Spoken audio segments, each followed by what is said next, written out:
Good morning, friends. Mark Holmes here, and as always, I want to thank you all for watching, commenting, subscribing, and being part of the Joe Boo Sports Report. Without you guys, as well as you ladies, you know that this literally does not work.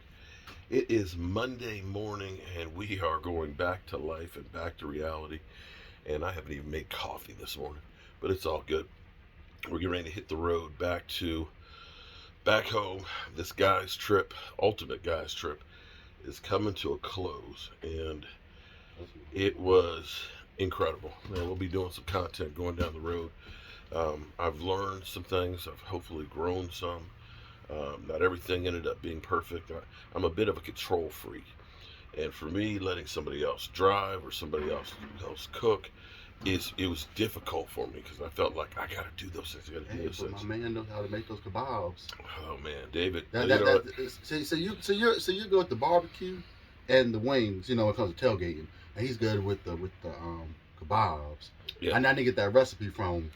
True on that. You know, At least the marinade. At least the marinade. He literally ended up making me want to just smack myself. In fact, I will. He's good. He's good at the kebabs. I thought I could cook some stuff until I got David. Man. You can make that barbecue good. Master Sergeant Hernandez. He's been driving like I haven't driven since we got here. Has made my life easier too, so I've been able to try and do this stuff and try to keep my wits about it. I want to thank everybody who's watched and all that, and been part of this. I hope that I brought you guys something that's beneficial to you, that you enjoyed seeing, and so on, and maybe that you learned a little bit more about our Cowboys. I still have to have my talk. I'll probably do it going down the road because maybe I can get some other people to chime in on it.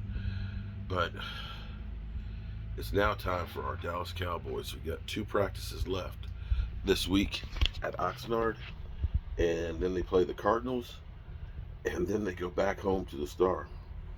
It's crazy how much or how quickly time flies. It seems like it was yesterday that I first heard that I was going to be going to the Hall of Fame to do this, and here it is. It's now over with. We've already got our first preseason game in the book. I'm not around in front of the clock, but geez, we're getting close to 30 days to the start of the season. If you're not excited, if you're not ready right now, I don't know what to tell you.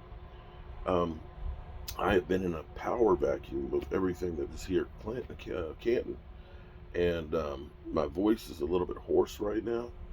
I haven't had my coffee, which is why I'm kind of like just not in my element, but I can't wait to get back home to my man cave where we can get back to doing what we do, sitting down at my desk, drinking my coffee, turning on the sound system and all that.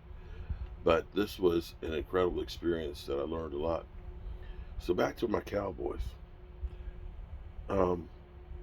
Nobody knows at this moment, at the end of the year, who's going to be standing and who's going to be falling by the wayside. Only one team of those 32 will be satisfied with their season. I'm hoping that this year that this team will be that one. There's no guarantees. All you can do is plan for and make the best decisions that you can to try and get there. I think the Cowboys have done an incredible job of trying to get talent there. We've got guys that you had thought were penciled in maybe as starters, from a guy like Anthony Brown. Where's Tristan Hill? Tristan Hill is still not practicing until they get back to Oxnard. You actually... I still mystify we didn't get Thornhill or somebody else at that pick at this point. Well, everybody has to, again, you make the best plans at the time, but plans go to the wayside. I want you to think about this. In the draft, there's 7 rounds. And a guy like Tony Romo gets dropped through the draft. Nobody takes him. Tony Romo, arguably, who is eligible in 2022 to be a first ballot Hall of Famer. Yeah. I'm just saying, don't shoot. No. He'll go to media, definitely media Hall of Fame. Media wing. Went undrafted. Think about Drew Pearson. Drew Pearson, be it there were 4 less teams. But there were 17 rounds. Because there was no Tampa, no Jacksonville, no Seattle, and no Texans. Well, and we could do without the Texans too right now, Harold. They're really not even a team, if you ask me. But anyway, the Oilers around then? There was a Houston Oilers. Yeah, that doesn't count. That became the Tennessee Titans. Doesn't but count. anyway, there were 17 rounds. So that's like we had 2 drafts and a half, and they still didn't draft Drew Pearson. Probably because it's bird legs, but that's another story. But that was a dog that made sure that he was going to make it. He did everything from literally stalking Roger Staubach for workouts, working extra, making sure that he was incredible. And FYI, I'm going to end up, I have a video. It's a long video. But if you are truly a Dallas Cowboy fan, and I'm talking about all you mother humpers that, if you talk about 5 rings and you don't watch that video, don't ever use that 5 rings again. Seriously.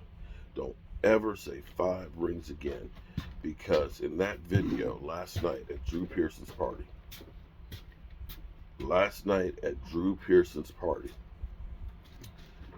to hear Tony Dorsett talk about the Drew Pearson's crazy legs, the way he ran downfield, and how the reason why he was able to get that 99 yards because Drew Pearson was down there blocking for him. To hear Roger Staubach say, without Drew Pearson catching those passes, I'm not in the Hall of Fame. To hear Bob Lilly say, rookie, I'm sorry, that was Cliff Harris. I need coffee. But all of these guys, because literally, even Tom Landry's son, if you put a fedora on him, you would have swore. I looked, I was like, oh my God, Tom Landry's here. But it was his son, who I did not know was a coach that helped coach Drew Pearson. Looks just like his daddy. The guy who went to the Bears helped coach on Drew Pearson too. He said he didn't know how to teach him the routes, but he taught him how to be a player. The who's who of Cowboys, he went through a thing. Oh, and the playmaker was there too. Yeah, I got it. I got them all on tape, so watch that. But if you can't watch that and know the history, don't use 5 rings anymore. But this group of guys, they need to get that same hunger that those guys had. To hear Drew Pearson talk about how 88 took the mantle from him. He said, look, I don't want you to just take the number. I want you to take the number to another level. And that's what we got to get for CD. All right, we got to close this thing up and get this bad boy started and get ready to hit the road. You ready to pump this thing in? Let me see if I can get a pair of socks. All right, y'all. We got about 7 hours left of being the guys. And then it's for all of us back to work. I appreciate each and every one of you. All right. Peace.